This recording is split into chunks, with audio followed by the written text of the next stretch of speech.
before we get started, I would like for everybody to and subscribe to my channel for future videos. Okay. Cameraman, get the camera right, baby. You got it? You visual it? You visual it? Okay. Okay. Is that it? Well, hello, how y'all doing? My name is Amon Cole, aka Mr. Snaggabus, the comedian. Let's help a homeless barber comic.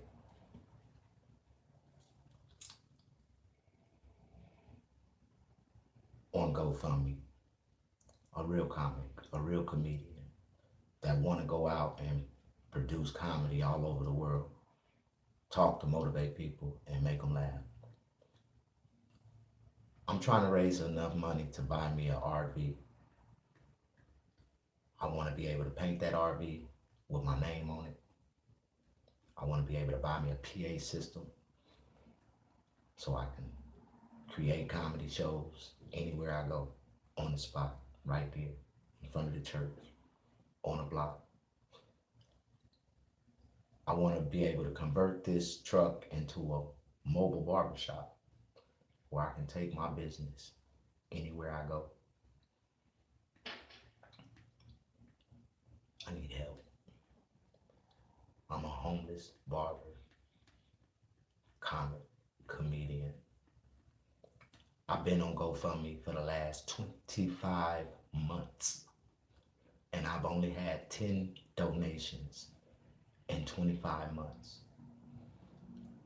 The money that I need is just enough money to get me ahead, to help me move forward so I can start to provide and take care of my family and do stuff and help and inspire other people's families.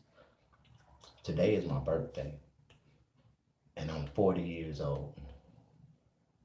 And I've been sitting back contemplating on everything I've done, I've experienced in life.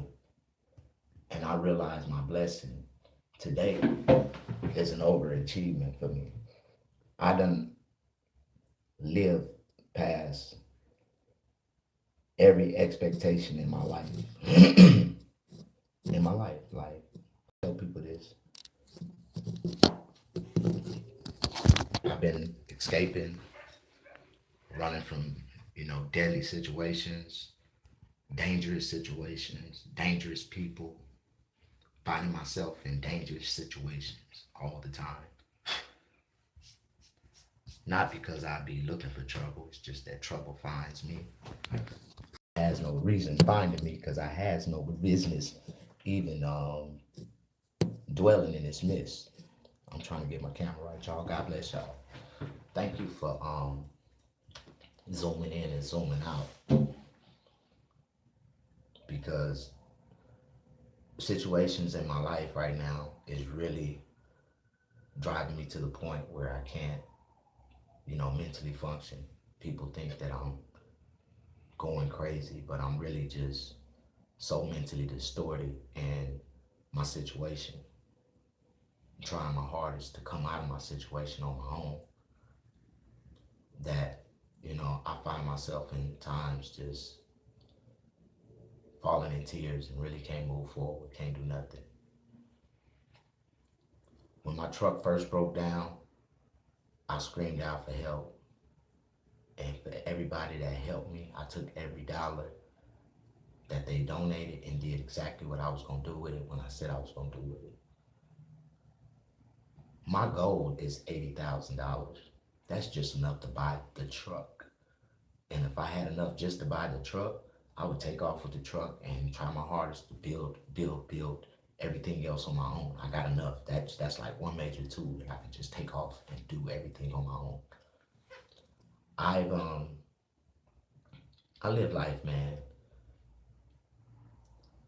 and I done seen life, and I don't want to live in misery no more. And I want to be able to come up with positive solutions to help other people come out of their situations in life. I mean, A lot of people try to come up with a, good suggestion for what I need to do in my life, but they ain't never experienced my exact experience that I'm experiencing right now in my life. They ain't never been to themselves, isolated, nobody to talk to, don't have nobody in their life, don't have no one. Like, if I show you my call log, my phone might have rung 4 times last week, and each one of them, but one was probably a bill collector or somebody internet phone calling me or something.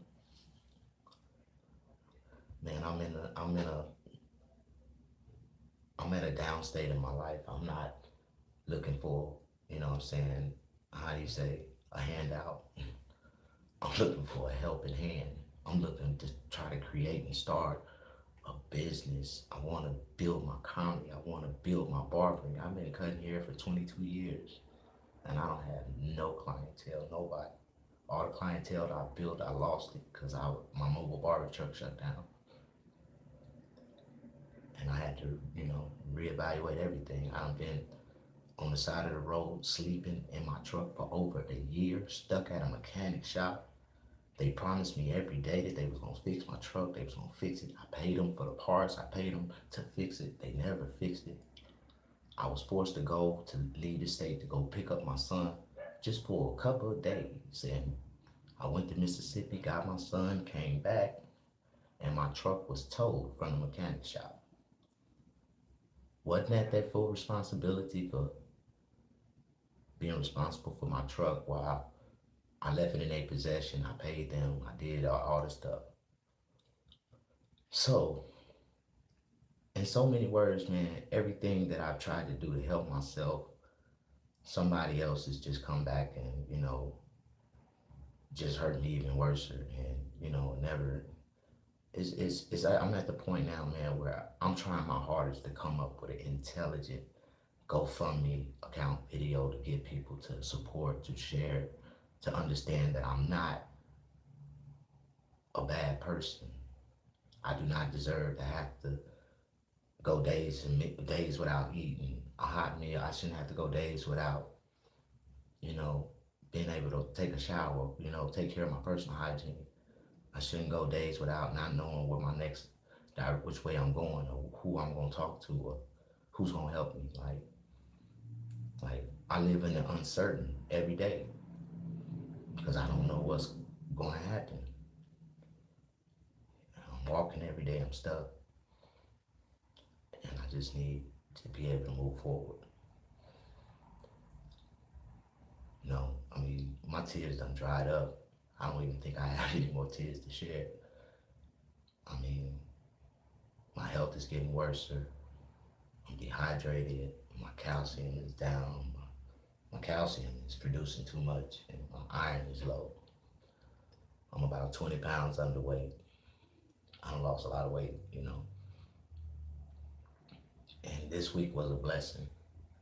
The church paid for this week at the hotel for me, so I got another week. Now I can breathe. Today is my birthday. I'm just gonna take off. I can't work. The reason why I can't work, I fainted the other day when I was on Sunday when I was on the bus. I was going to work and I fainted, passed out.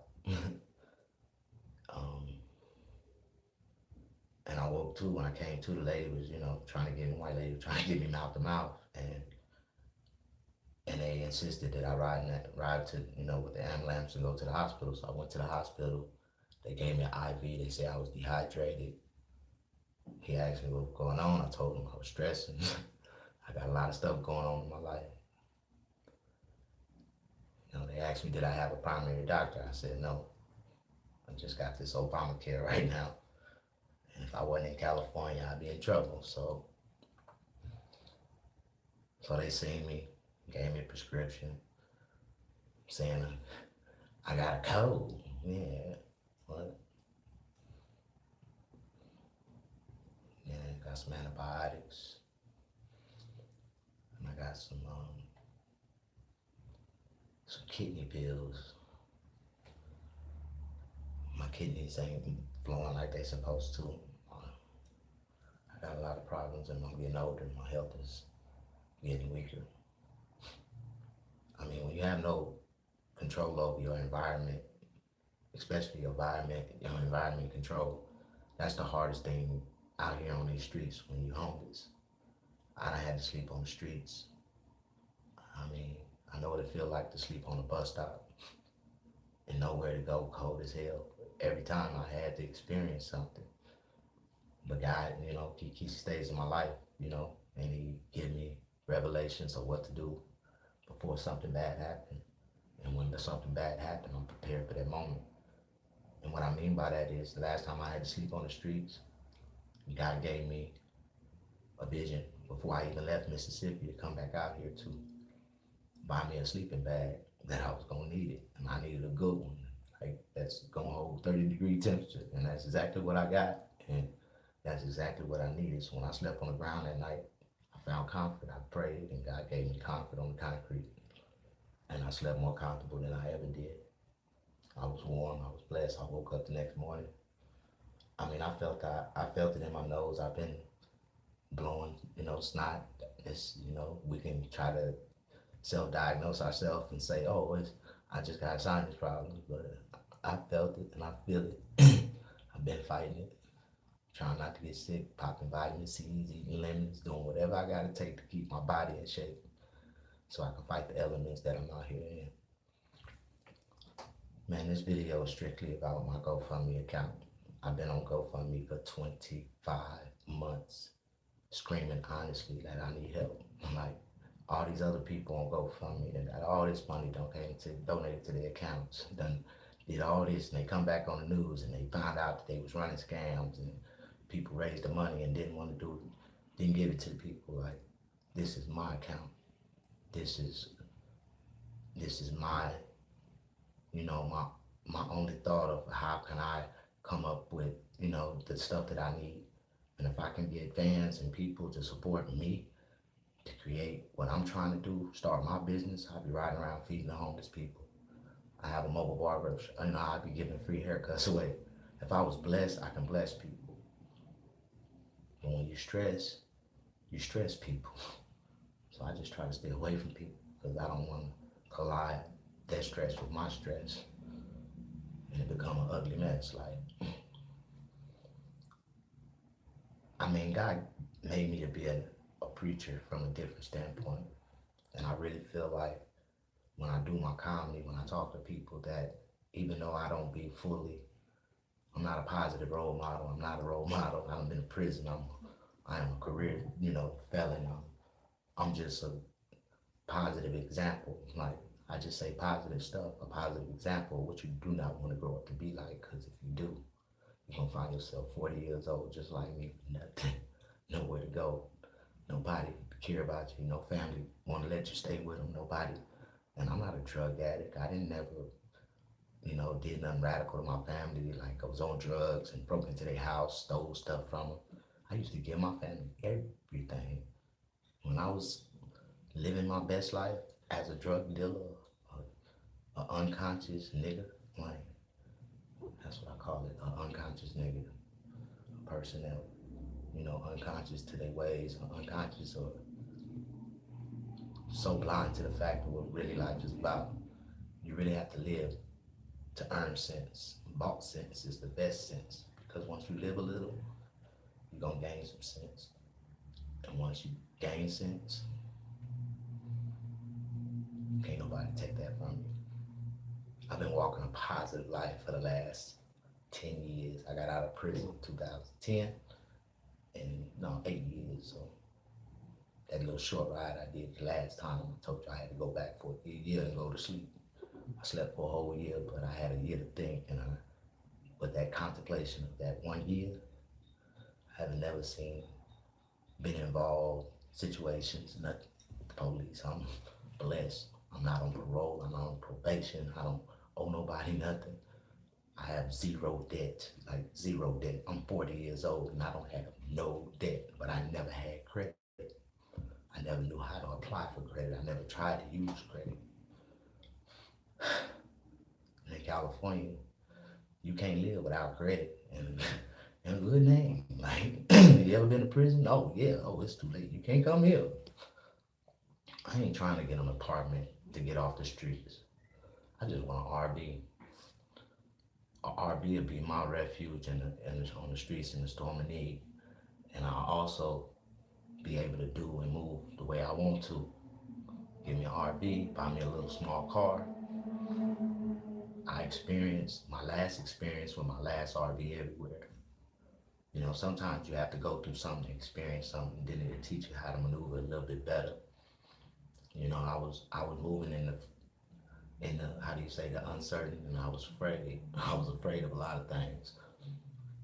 You know, but as you can see, I'm a very emotional person. I'm not afraid to cry when things touch me or things hurt me. I release. I can't help it. They gonna flow anyway. I try to hold them back. They still come out, and I'll be like,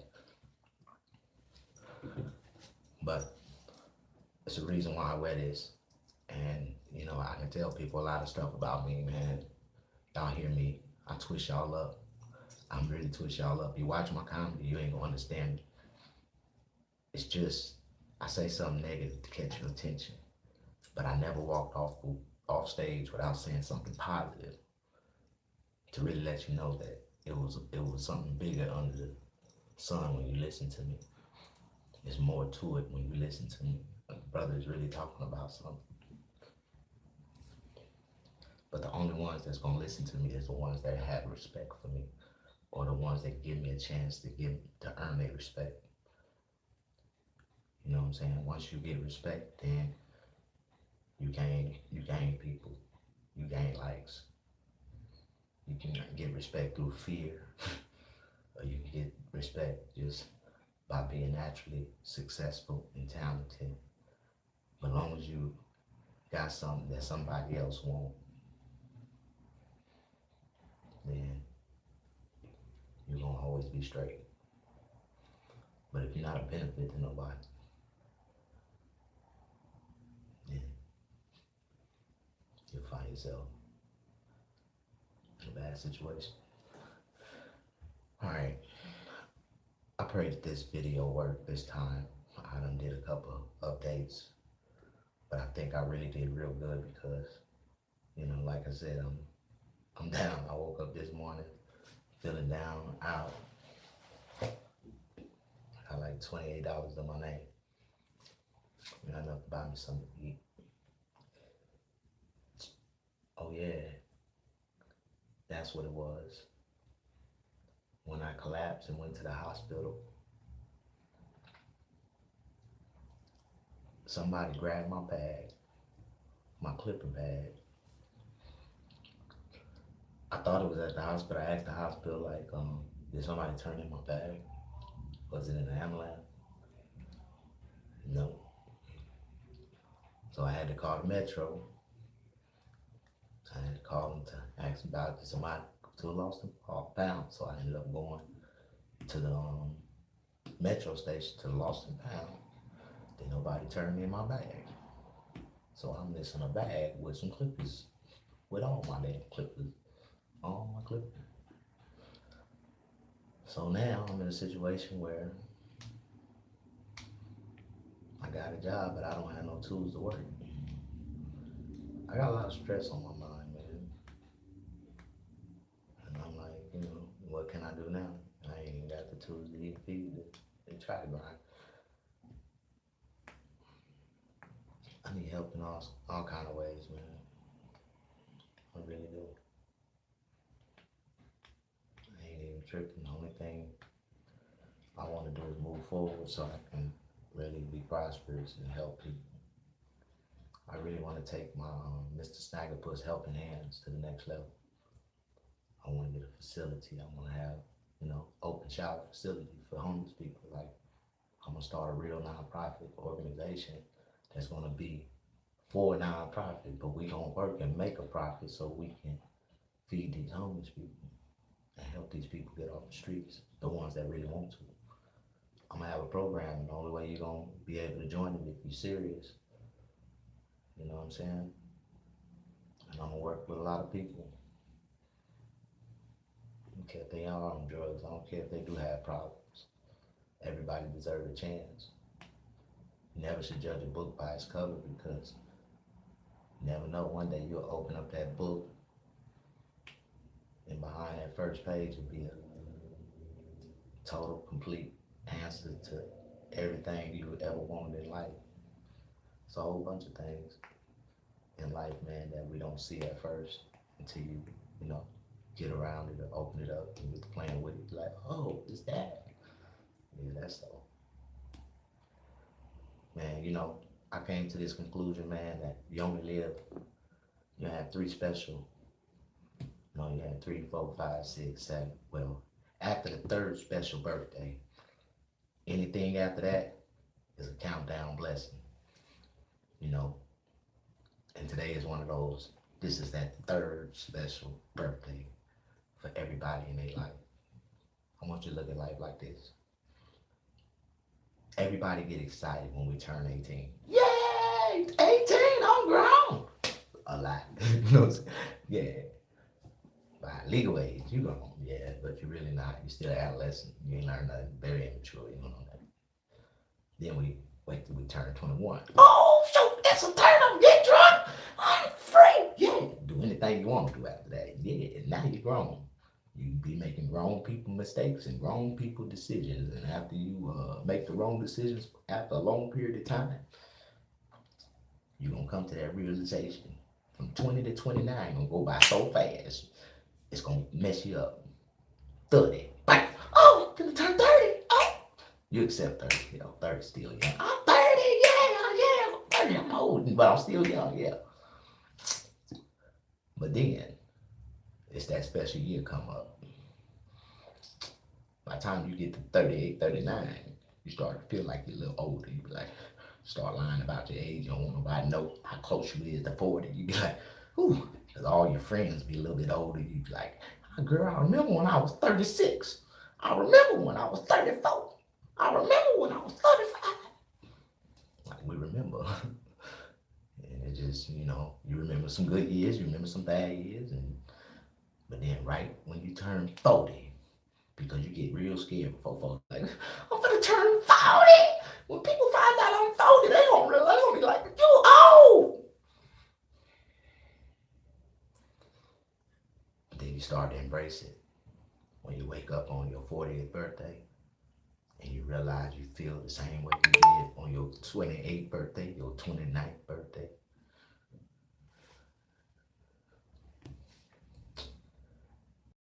But it's a new life, man. They said life, you don't start living till 40, 45. Most people, them slow people, by 45, they start to catch on. But usually, by the time they turn 40 years old, they seen and they know what life is about. And if they ain't got no positive structure and order built by then or starting by then, they ain't gonna never have nothing. I mean, I used to always wonder when I was a kid why the average man that I really seen successful was around 40 years old. And I was like, man, why? Why? Like, you see a lot of youngsters, they gain rapid success. We all do. But by the time they 40, they done lost it. They ain't got it like that. Some of them elevate. If it's meant for you to be for life, you're going to always have it for life. But the ones that die with the most, oh, they lose it a couple times. They gain it a couple times. But the only man to know what I feel like is a man that had the world and lost it all. The only woman to know what I feel like is a woman that had it all, had the world wrapped around her finger and lost it all. Like,